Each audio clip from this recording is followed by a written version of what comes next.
है। लेकिन इस बीच आपको ये भी बता दें कि प्रारंभिक पोस्टमार्टम रिपोर्ट में ये खुलासा हुआ है कि उस लड़की के शरीर पर कई चोट के निशान मिले हैं। तो प्रारंभिक पोस्टमार्टम रिपोर्ट में ये खुलासा कि शरीर पर कई जगह चोट के निशान थे, आंख और मुंह से खून निकल रहा था, गर्दन की हड्डी भी टूटी हुई थी, बाएं पैर, पेट, गर्दन, दाएं हाथ और होठ पर भी चोट के निशान मिले हैं। तो ये प्रारंभिक पोस्टमार्टम रिपोर्ट में खुलासा। तो दूसरी तरफ देखिए पुलिस का भी बयान सामने आ चुका है। हालांकि इस पूरे मामले को लेकर देखिए एसआईटी का जो है गठन किया गया है, लेकिन दूसरी तरफ इस पूरे मामले को लेकर इस वक्त कोलकाता में जबरदस्त तरीके से उबाल देखने को मिल रहा है, प्रदर्शन देखने को मिल रहा है। जो ट्रेनी डॉक्टर्स हैं वो सड़कों पर उतरकर जमकर लगातार विरोध प्रदर्शन करते हुए नजर आए। इसके अलावा बीजेपी भी लगातार सवाल उठा रही है। सवाल ये उठा रही है कि अब तक ममता सरकार की तरफ से इस पूरे मामले को लेकर कोई कुछ भी कहता हुआ नजर क्यों नहीं आ रहा है। आखिर बार बार महिलाओं पर यह अत्याचार। लेकिन जो मामला सामने आया है वो संगीन मामला है। ऐसे में देखिए जो खुलासे हुए हैं उसका इंतजार करना होगा, क्योंकि सवाल यही कि आखिर किसकी तरफ से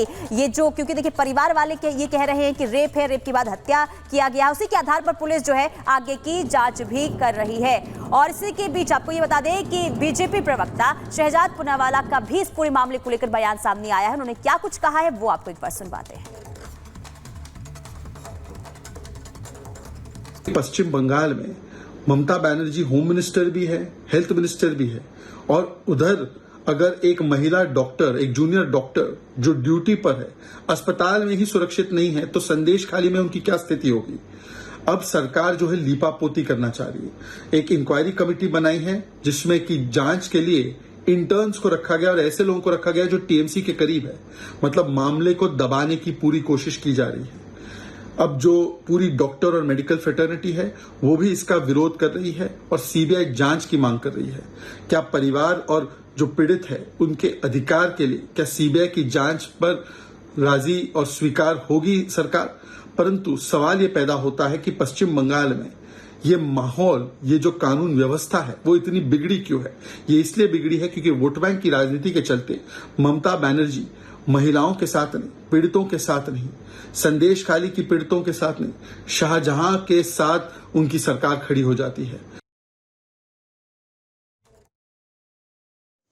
तो भारतीय जनता पार्टी भी इस पूरे मामले को लेकर प्रश्न खड़े कर रही है, क्योंकि पश्चिम बंगाल की राजधानी में एक महिला ट्रेनी डॉक्टर जो कि अस्पताल के अंदर थी, उसकी हत्या हो जाती है, उसकी मौत हो जाती है और परिवार आशंका जाहिर करता है कि इस पूरे मामले में दुष्कर्म करके हत्या की गई। और उसके बाद जब पोस्टमार्टम रिपोर्ट आती है तो बड़े खुलासे होते हैं, जिसके बाद अब एसआईटी का भी गठन कर दिया गया है। पूरा मामला क्या है विस्तार से आपको इस रिपोर्ट के जरिए बताते हैं।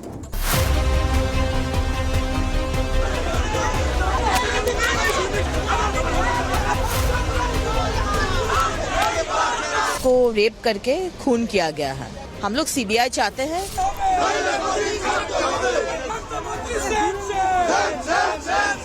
असॉल्ट तो हुई है, स्टैपिंग का उनके ऊपर निशाना है, तो कोई तो बहुत बड़ा हरकत हुई है। माँ, माटी और मानुष, ये वो तीन शब्द हैं जिनके इर्द गिर्द पश्चिम बंगाल की मुख्यमंत्री ममता बनर्जी की राजनीति घूमती है, या फिर यूं कहें कि वो इन्हीं तीन शब्दों की राजनीति करती है। लेकिन उनके राज में ना माटी की रक्षा हो पा रही है और ना मानुष की। अब ऐसा क्यों, वो भी समझना जरूरी है।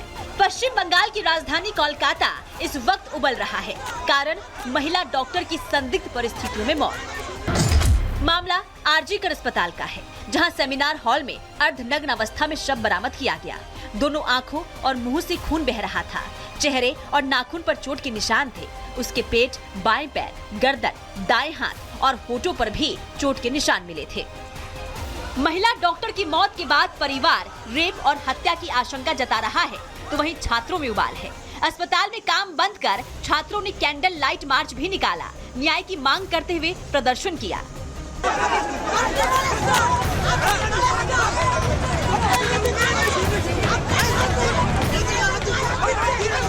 शुक्रवार की सुबह सरकारी अस्पताल में एक महिला डॉक्टर का शव मिला तो छात्रों के साथ साथ बीजेपी ने खूब हंगामा किया। बवाल बढ़ा तो जांच शुरू कर संजय नाम के एक शख्स को दबोचा, जिससे पूरी रात पूछताछ की गई। सवाल जवाब के दौरान आरोपी ने कई और नाम लिए, जिसके आधार पर आगे की कार्रवाई शुरू कर दी गई है। इस पर भी मामला शांत नहीं हुआ तो ममता सरकार ने विशेष जांच दल का गठन किया, जिसमें 11 लोगों को समिति का सदस्य बनाया गया, जिस पर बीजेपी ने सवाल उठाया। बीजेपी नेता अमित मालवीय ने पोस्ट कर दावा किया कि जांच समिति में 11 सदस्य हैं, जिसमें 2 इंटर्न को टीएमसीपी का सदस्य बनाया गया है, जिनके नाम रिजन बागची और शरीफ हसन हैं। ये दोनों ही टीएमसी के सक्रिय सदस्य हैं। जांच समिति की संरचना को देखते हुए ये साफ है कि जांच पूरी तरीके से दिखावा होगी। घटना के बाद पश्चिम बंगाल में भारतीय जनता पार्टी ने विरोध प्रदर्शन किया और ममता सरकार पर अपराध छिपाने का आरोप लगाया और सीबीआई जांच की मांग की गई। तो वहीं टीएमसी नेता ने भी मौत को हत्या माना और विसरा जांच से सारा सच सामने आने का दावा किया। जो जिस हालत में उनका बॉडी मिला गया, कंप्लीटली निर्वस्त्र, इसको देखकर लगता है उसको रेप करके खून किया गया है।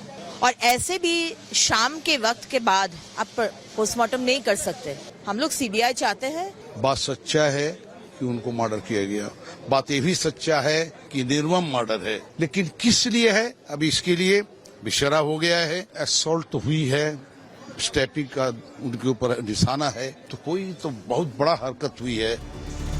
महिला डॉक्टर की मौत के बाद जहां कोलकाता में बवाल मचा हुआ है, तो कई सवाल उठ रहे हैं। महिला के शरीर पर चोट के निशान कैसे आए? अस्पताल के अधिकारी इस मामले पर चुप क्यों हैं? आखिर क्यों मां माटी मानुष की बात करने वाली ममता सरकार इस पूरे मामले पर चुप है? Bureau report, Republic Bharat.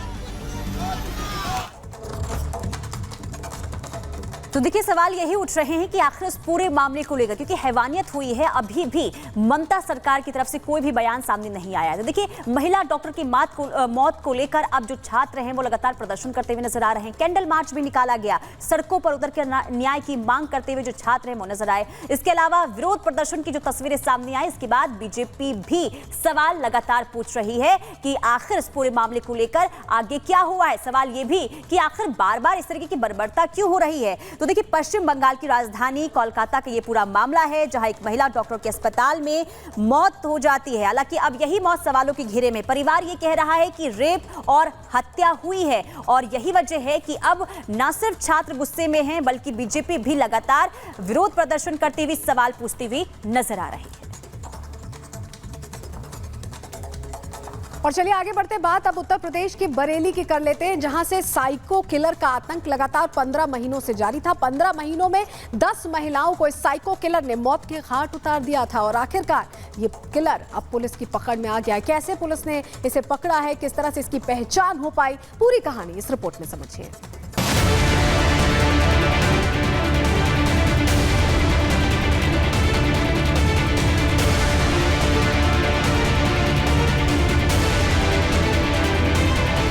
पंद्रह महीने 10 कत्ल, एक ही तरीका, मरने वाले अलग। 22 टीमें, 1500 सीसीटीवी खंगाले, शिकंजी माया साइको किलर। बरेली का सीरियल किलर आखिरकार पुलिस के हत्थे चढ़ गया। इस कातिल के तलाश में पुलिस को बहुत मशक्कत करनी पड़ी। पुलिस ने उसे पकड़ने के लिए ऑपरेशन तलाश चलाया। उसे सीरियल किलर कहें या फिर साइको किलर, वो किलर जिसने बरेली के करीब 90 गांव में लोगों की नींद हराम कर रखी थी, वो किलर जिसके चलते महिलाओं ने घर से बाहर निकलना बंद कर दिया था। आखिरकार 15 महीनों बाद वो साइको किलर कुलदीप अब सलाखों के पीछे है। इस साइको किलर को पकड़ना पुलिस के लिए आसान नहीं था। इस तक पहुँचने के लिए एक या दो नहीं, अलग अलग 22 टीमें बनाई गयी, 600 नए सीसीटीवी भी लगाए गए और कुल 1500 सीसीटीवी खंगाले गए। 1.5 लाख मोबाइल नंबरों से डाटा खंगाला गया और सैकड़ों लोगों से पूछताछ की गई। तब जाकर सीरियल किलर कुलदीप पकड़ में आया। पूछताछ की गई है। पूछताछ में तथ्य प्रकाश में आए हैं कि इसके द्वारा ये 6 की 6 घटनाएं कारित की गई। इन 6 घटना स्थलों पे ये पुलिस को लेके गया है। इसके द्वारा एग्जैक्ट घटना स्थल दिखाया गया है कि किस जगह पे इसने घटना कारित की। घटना कारित करने का तरीका भी इसके द्वारा बताया गया है। उन सब की हम लोगों ने वीडियोग्राफी की है, जो कि एविडेंस के रूप में विवेचना के दौरान इस्तेमाल किया जाएगा। बरेली में एक ही तरीके से अलग अलग जगहों पर 10 महिलाओं की हत्या मिश्री बनी हुई थी। पुलिस के मुताबिक आरोपी महिलाओं के साथ रेप का प्रयास करता था और गला दबाकर मार देता था। निशानी के तौर पर महिलाओं की कोई एक जेवर साथ ले जाता था। सभी मर्डर 20 से 25 किलोमीटर के एरिया में हुए थे और सबका पैटर्न एक जैसा था। तो दिन में ये पगडंडियों के रास्ते, चक्रोड़ के रास्ते खेत खेत घूमता था।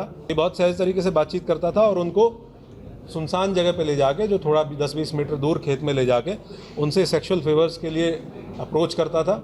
जैसे ही महिला ने विरोध किया या महिला ने मना किया तो ये तत्काल बहुत एग्रेसिव हो जाता है, हाइपर एग्रेसिव हो जाता है। और एक और चीज़ सामने आई है कि ये हर घटनास्थल से एक ट्रॉफी के रूप में, जो कि इस तरह के अपराधियों का एक की फीचर देखा गया है, कुछ ना कुछ लेके जाता था। करीब 15 महीनों तक पुलिस गुमनाम कातिल के पीछे भागती रही, लेकिन कहते हैं ना, मुजरिम कितना भी शातिर हो, एक ना एक दिन कानून के शिकंजे में आ ही जाता है। Bureau report, Republic Bharat.